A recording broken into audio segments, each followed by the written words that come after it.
সমুদ্র সৈকতে পড়ে আছে ছিন্ন ভিন্ন রক্তাক্ত দেহ।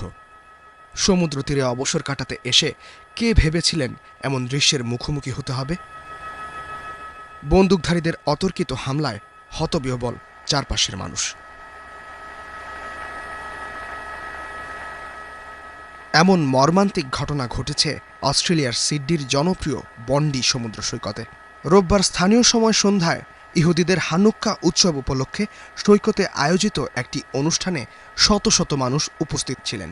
অনুষ্ঠান শুরুর কিছুক্ষণ পরই এলোপাথারি গুলি চালায় বন্দুকধারীরা। ভয়াবহ এ হামলার ঘটনায় সিডনি জুড়ে থমথমে অবস্থা বিরাজ করছে। জনমনে ছড়িয়ে পড়েছে আতঙ্ক।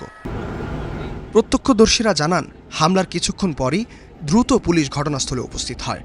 সৈকত থেকে শত শত মানুষ ছোটাছুটি করে নিরাপদ আশ্রয়ের দিকে দৌড়াতে থাকেন। প্রায় 50টির মতন গুলির শব্দ শোনা গেছে বলেও জানান তারা। এক বিবৃতিতে অস্ট্রেলিয়ার প্রধানমন্ত্রী অ্যান্থনি আলবানিজ বলেছেন, বন্ডিতে যা ঘটেছে তা ভয়াবহ ও হৃদয় বিদারক। বন্ডি বিচে গুলিবর্ষণে অংশ নেন 2 জন।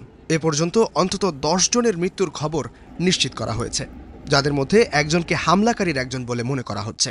অপর সন্দেহভাজন হামলাকারী গুরুতর অবস্থায় রয়েছে। ভয়াবহ এ হামলার পর সিডনি জুড়ে নিরাপত্তা জোরদার করা হয়েছে। একই সঙ্গে সমুদ্র সৈকত এলাকা এড়িয়ে চলার নির্দেশ দেওয়া হয়েছে। একে ইহুদি বিদ্বেষী হামলা উল্লেখ করে তীব্র নিন্দা জানিয়েছেন ইসরায়েলের প্রেসিডেন্ট আইজাক হারজগ। ইহুদিদের নিরাপত্তায় অস্ট্রেলিয়া সরকারকে কার্যকর ব্যবস্থা নেওয়ার দাবি জানান তিনি। ইস্তেহাদুল মাহমুদ, স্টার নিউজ।